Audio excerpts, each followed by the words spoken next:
ये जो कहानी मैं आपको सुनाने जा रहा हूं वह आपकी जिंदगी बदलने की दम रखती है। बस शर्त यह है कि आपको इस कहानी को बिना स्कीप किए एंड तक देखना है। तो कहानी देखने से पहले इस वीडियो को लाइक और चैनल को सब्सक्राइब करके बेल वाले आइकन को ऑल पर प्रेस कर लें ताकि आपको इसी तरह की बुद्धा स्टोरी मिल सके। तो चलिए शुरू करते हैं दोस्तों। इस कहानी से हम जानेंगे कि इंसान की ऐसी कौन सी गलतियां होती हैं जो इंसान को बर्बाद कर देती है। अगर हम अपनी बर्बादी का कारण जान लें तो हम अपने जीवन को खुशहाल बना सकते हैं। दोस्तों, बहुत समय पहले की बात है। एक नगर में एक धनी सेठ रहा करता था। उस सेठ के पास सभी प्रकार सुविधाएं थी, लेकिन उसके कोई संतान नहीं थी। संतान के दुख में वह हमेशा चिंतित रहता था। फिर एक दिन उसे पता चला कि उसकी पत्नी गर्भवती है और वह अपनी पत्नी का बहुत ख्याल रखता था। एक दिन उसके घर एक बेटे का जन्म हुआ। पुत्र के जन्म से सेठ बहुत खुश हुआ। कोई कसर नहीं छोड़ी। उसका बेटा देखते ही देखते बड़ा हो गया। तब सेठ ने अपने बेटे को गुरुकुल भेजने का फैसला किया ताकि वह पढ़ लिख कर विद्वान बन सके। ज्ञान प्राप्त करने हेतु गुरुकुल भेज दिया। गुरुकुल में वह बच्चा अच्छे से पढ़ाई करता था और अपने गुरु की सभी आज्ञाओं का पालन करता था। ऐसे में वह बच्चा धीरे धीरे वहां का सबसे होनहार छात्र बन गया। गुरुकुल में बालक ने सभी वेद पुराण और शास्त्रों का अध्ययन किया और एक महान विद्वान बन गया।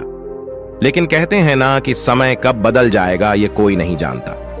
एक दिन किसी प्राकृतिक आपदा के कारण उसके माता पिता की मृत्यु हो गई और जब उसके माता पिता की मृत्यु हुई तो बच्चे की शिक्षा पूरी नहीं हुई थी। और जब बच्चे ने खबर सुनी कि उसके माता पिता अब इस दुनिया में नहीं हैं और उसका सब कुछ बर्बाद हो गया है तो लड़का सांसारिक मोह में बह गया। इसके बाद लड़के ने कहा कि गुरुकुल से अपनी शिक्षा पूरी करने के बाद वह अपना पूरा जीवन लोगों की भलाई में बिताएगा। फिर जब बालक की शिक्षा पूरी हुई तो उसके बाद बालक साधु बन गया और वह सांसारिक चीजों से दूर हिमालय के जंगल में चला गया।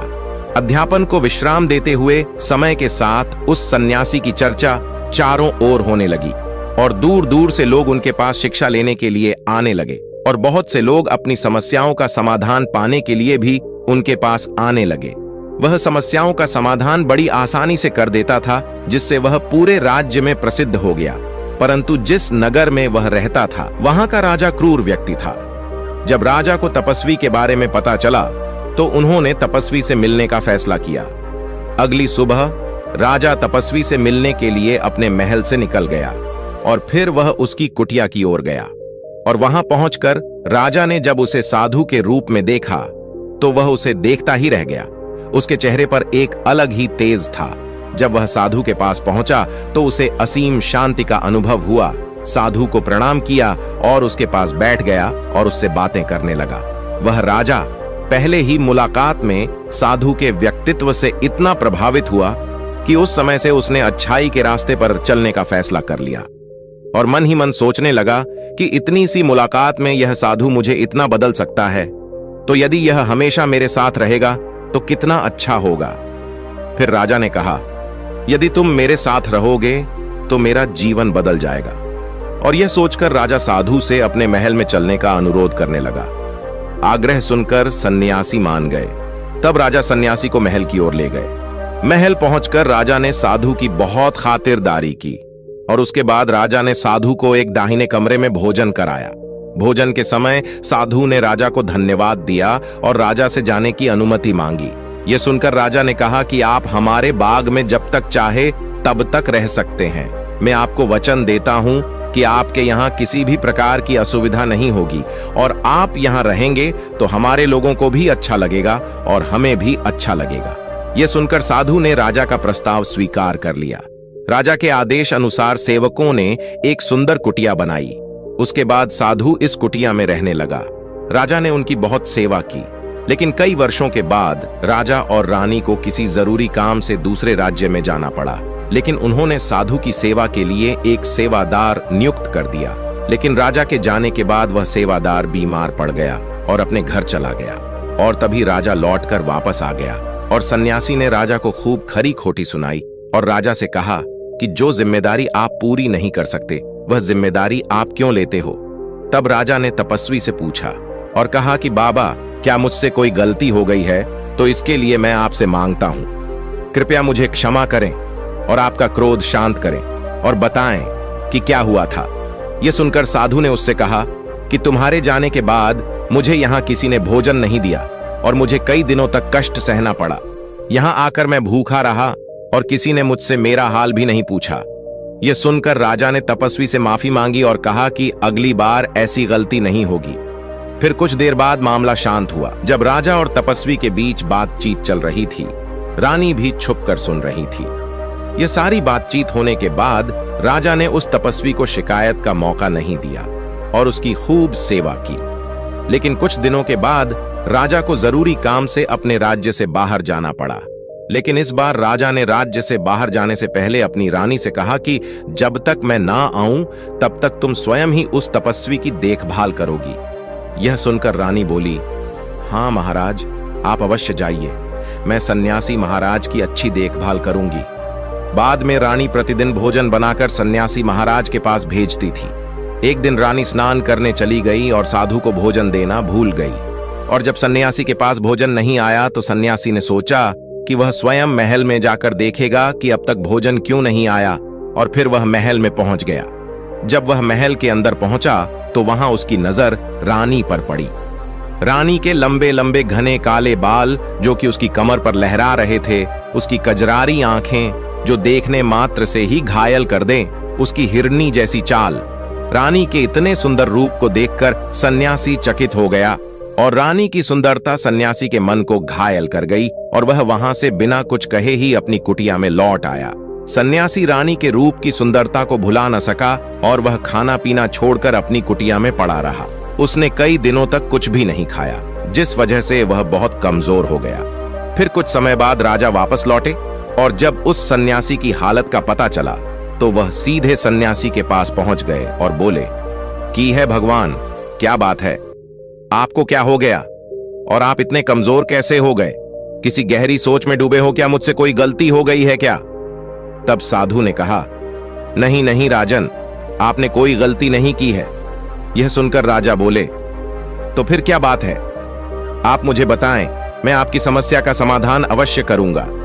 यह सुनकर तपस्वी ने राजा से कहा कि आपकी रानी की अद्भुत सुंदरता को देखकर मैं उसकी सुंदरता पर मोहित हो गया हूं और अब मैं रानी के बिना नहीं रह सकता। यह सुनकर राजा हैरान हो गया और कुछ देर सोचने के बाद राजा ने उस सन्यासी से कहा, मैं आपको रानी दे दूंगा। यह सुनकर सन्यासी बहुत प्रसन्न हुआ। फिर राजा सन्यासी को लेकर महल चले गए और जब राजा और सन्यासी महल पहुंचे तो उस दिन रानी ने अपने सबसे सुंदर वस्त्र और आभूषण पहने थे। फिर राजा रानी के पास गया। राजा ने रानी से कहा कि इस साधु की मदद करनी चाहिए, वह बहुत कमजोर स्थिति में जा चुका है और मैं नहीं चाहता कि एक बुद्धिमान व्यक्ति की हत्या का कलंक मेरे सिर पर लगे। राजा की यह बात सुनकर रानी ने राजा से पूछा कि आखिर इन सन्यासी के इस दुख का कारण क्या है? तो राजा ने रानी से कहा कि सन्यासी आपकी अद्भुत सुंदरता के दीवाने हो गए हैं। राजा की यह बात सुनकर रानी ने कहा कि राजन, आप चिंता मत करिए, अब आप सब कुछ मेरे ऊपर छोड़ दीजिए। मुझे पता है कि मुझे अब क्या करना है। आपके ऊपर ना तो सन्यासी की हत्या का पाप लगेगा और ना ही मेरे पवित्र धर्म का नाश होगा। रानी की यह बात सुनकर राजा ने रानी को सन्यासी को सौंप दिया। उसके बाद सन्यासी रानी को लेकर कुटिया पहुंचे। जब रानी सन्यासी की कुटिया पर पहुंची, रानी ने सन्यासी से कहा कि हमें रहने के लिए घर चाहिए, हम इस झोपड़ी में नहीं रह सकते। यह सुनकर सन्यासी राजा के पास गया और राजा से जाकर बोला कि है राजन, हमें रहने के लिए घर चाहिए। सन्यासी की बात सुनकर राजा ने उनके लिए घर का प्रबंध कर दिया। फिर सन्यासी रानी को लेकर घर पहुंचा। जब रानी सन्यासी के साथ उसके घर पर पहुंची तो रानी ने सन्यासी से कहा कि यह घर तो बहुत गंदा है और इसकी हालत बहुत खराब है, मैं इस घर में नहीं रह सकती। यह सुनकर सन्यासी फिर से राजा के पास गया और राजा के पास जाकर बोला, राजन, जो आपने हमें घर दिया है उस घर की हालत बहुत खराब है। सन्यासी की बात सुनकर राजा ने उस घर की हालत ठीक करवा दी। उसके बाद फिर रानी घर के अंदर गई और नहा धोकर बिस्तर पर आ गई। तभी साधु भी बिस्तर पर आ गया। फिर उसके बाद रानी ने साधु से कहा कि आप जानते हैं कि आप कौन हैं और क्या बन गए हैं। आप एक महान साधु थे जिनके लिए राजा स्वयं सभी आवश्यक चीज उपलब्ध कराते थे, जिनके पास दूर दूर से लोग ज्ञान प्राप्त करने आते थे, जो लोगों को सत्य का मार्ग दिखाते थे, जो लोगों की समस्याओं का समाधान करते थे, जिन्हें सभी लोग गुरु मानते थे, जिसे सब लोग भगवान मानकर पूछते थे। और आज आप वासना के कारण मेरे गुलाम हो गए हैं। रानी की यह बात सुनकर साधु को झटका लगा और उसे एहसास हुआ कि वह एक साधु है और यह सब क्या कर रहा है। साधु जोर जोर से रोने लगा और चिल्लाने लगा और रानी से कहने लगा कि मुझे क्षमा कीजिए महारानी, मैं यह क्या करने जा रहा था, मैं अभी आपको राजा को सौंप कर आता हूं। सन्यासी की बात सुनकर रानी ने सन्यासी से प्रश्न किया कि साधु महाराज, मेरे मन में एक प्रश्न उठ रहा है, कृपया मेरे प्रश्न का उत्तर दीजिए। रानी की बात सुनकर सन्यासी ने कहा कि पूछो, तुम्हारा क्या प्रश्न है। फिर रानी ने कहा कि जब आपको उस दिन भोजन नहीं मिला तो आप बहुत क्रोधित हो गए। तब मैंने आपका यह रूप पहली बार देखा था और तभी से मैं आपके व्यवहार में परिवर्तन महसूस कर रही थी। ऐसा क्यों हुआ साधु महाराज? आखिर आपको इतना क्रोध क्यों आया? रानी की बात सुनकर सन्यासी ने रानी को समझाया कि जब मैं जंगल में था तो मुझे समय पर भोजन भी नहीं मिलता था, लेकिन जब मैं महल में आया तो महल में आने के बाद मुझे सारी सुख सुविधा मिली और फिर मैं इन सभी सुख सुविधाओं के मुंह में फंस गया और मुझे इसके प्रति लगाव उत्पन्न हो गया और फिर मेरे अंदर का लालच उत्पन्न हो गया और जब मुझे यह नहीं मिला तो मेरे अंदर क्रोध उत्पन्न हुआ। फिर सन्यासी ने आगे कहा कि महारानी, सच तो यह है कि अगर इच्छा पूरी नहीं हो तो क्रोध उत्पन्न होता है और अगर इच्छा पूरी हो जाए तो लालच बन जाता है। फिर सन्यासी ने रानी से कहा, यह इच्छा की पूर्ति ही मुझे वासना के द्वार तक लेकर आई है और मैं आपके प्रति आकर्षित हो गया। इसके बाद वह सन्यासी रानी को लेकर राजा के पास गया और बोला कि राजन, मुझे क्षमा कर दीजिए, मुझे अपनी गलती का एहसास हो गया है। यह लो आपकी रानी, मुझे यह सब नहीं चाहिए। मैं अपनी इच्छा के वशीभूत होकर यह गलत कार्य करने जा रहा था और अपने जीवन को बर्बाद कर रहा था, लेकिन अब मुझे सब कुछ समझ आ गया है। उसके बाद उस सन्यासी ने कहा, है राजन, मनुष्य की बर्बादी का कारण उसकी 4 आदतें बनती है और दुनिया के हर एक व्यक्ति के अंदर यह 4 अवगुण होते हैं, लेकिन जो व्यक्ति इन पर नियंत्रण कर लेता है वह दुख और परेशानियों से बच जाता है। ठीक वही, जो व्यक्ति इन 4 दोषों पर नियंत्रण नहीं कर पाता है वह बर्बाद होने के कगार पर पहुंच जाता है। यह सुनकर राजा ने कहा, महाराज, आप मुझे वह 4 आदतें बताइए जिससे कि मनुष्य की बर्बादी हो जाती है। फिर सन्यासी ने राजा को मनुष्य को बर्बाद करने वाली 4 आदतों के बारे में बताया और कहा, है राजन, मनुष्य को बर्बाद करने वाली पहली आदत है इच्छा, क्योंकि इच्छा ही दुनिया के हर एक व्यक्ति के अंदर सबसे पहला अवगुण होता है और जो व्यक्ति अपनी इच्छाओं को नियंत्रण में नहीं रख पाता है वह जीवन के किसी भी क्षेत्र में सफल नहीं हो पाता है, क्योंकि जैसे ही उसकी एक इच्छा पूरी होती है तो वह दूसरी की ओर बढ़ने लगता है और दूसरी पूरी होती है तो तीसरी इच्छा उसके मन में जागृत हो जाती है और फिर ऐसे करते करते इच्छाओं पर नियंत्रण न होने के कारण की जाल में उलझा रहता है और दुखी रहता है। इसीलिए राजन, जब हम इच्छाओं पर नियंत्रण पा लेते हैं तो हम हमारे मन पर भी नियंत्रण पा लेते हैं और जब हमारा मन हमारे वश में होता है तो तब हमें सुख की प्राप्ति होती है। फिर जो हम चाहते हैं वही हमारे साथ होता है। फिर सन्यासी कहता है, हे राजन, मनुष्य को बर्बाद करने वाली दूसरी आदत है वासना। वासना का जन्म हमारे मन में उठने वाली इच्छाओं से होता है। जिस प्रकार इच्छा का कोई अंत नहीं होता और मनुष्य वासना के जाल में फंसता ही चला जाता है, वासना के वशीभूत होकर मनुष्यों को कुछ भी नजर नहीं आता है। आज तक जितनी भी लड़ाइयां हुई हैं उनका सबसे बड़ा कारण स्त्री को पाने की इच्छा ही रही है। स्त्री के प्रेम के वशीभूत होकर राजा महाराजाओं ने आज से पहले बहुत सारे युद्ध किए हैं। रावण भी संसार का सबसे बुद्धिमान व्यक्ति था, लेकिन उसने भी माता सीता की सुंदरता के जाल में फंसकर अपना सब कुछ बर्बाद कर लिया। उसकी मृत्यु का कारण एक स्त्री ही बनी थी। कई राजा महाराजा तो युद्ध में इसलिए मर गए क्योंकि वह लोग स्त्रियों से रासलीला रचना में ही रह गए, जबकि ईश्वर ने तो स्त्री की उत्पत्ति इस संसार को बढ़ाने के लिए की है। लेकिन आजकल लोगों ने इसे अपनी वासना का शिकार बना लिया है, अपने मनोरंजन का साधन समझने लगे हैं और जब उन्हें अपना यह मनोरंजन नहीं मिलता तो वह पागल हो जाते हैं और न जाने क्या क्या कर बैठते हैं। इसीलिए राजन, जितना हो सके उतना वासना से दूर रहना चाहिए। फिर सन्यासी कहता है, हे राजन, मनुष्यों को बर्बाद करने वाली तीसरी आदत है क्रोध।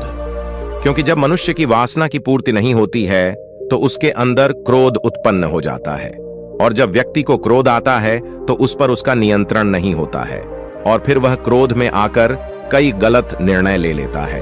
वह दूसरों को भला बुरा कह देता है, गालियां निकाल देता है, और जब उनका क्रोध शांत होता है तो उन्हें अपनी गलती का एहसास हो जाता है, लेकिन तब तक तो सब कुछ बर्बाद हो चुका होता है। क्रोध के कारण मनुष्य के कई बने बनाए काम भी बिगड़ जाते हैं। जब मनुष्य के भीतर क्रोध उत्पन्न होता है तो वह अंदर से बहुत कमजोर हो जाता है, और एक कमजोर मनुष्य कुछ भी नहीं कर सकता है, उसे कभी भी सफलता हासिल नहीं हो सकती। क्रोध हमारे भीतर तनाव को उत्पन्न करता है, और अगर एक बार हम तनाव में चले गए तो हमारा पूरा जीवन बर्बाद हो जाता है। फिर सन्यासी कहता है, राजन, मनुष्य को बर्बाद करने वाली चौथी आदत है लालच। याद रहे राजन, लालच का फल सदैव बड़ा होता है। लालच में पड़कर हम बहुत से लोगों का बुरा कर देते हैं। हर मनुष्य के जीवन में कभी ना कभी ऐसे कई लालच अवश्य आते हैं जब वह लालच कर बैठता है और अधिक पाने की लालसा में वह कुछ ऐसा कर बैठता है जिससे जो उसके पास था वह उसे भी गवा देता है। क्योंकि जैसे ही व्यक्ति की एक इच्छा पूरी होती है उसका लालच बढ़ जाता है और उसके मन में और नई नई लालच जन्म लेने लगती है, और जो व्यक्ति लालच करता है वह कामयाबी से कोसों दूर रहता है, क्योंकि एक न एक दिन लालच का दुश्मन सामने आता ही है। अगर हम समय रहते ही लालच को त्याग दें और उसकी जाल में न फंसे तो हम एक सफल व्यक्ति अवश्य बन सकते हैं।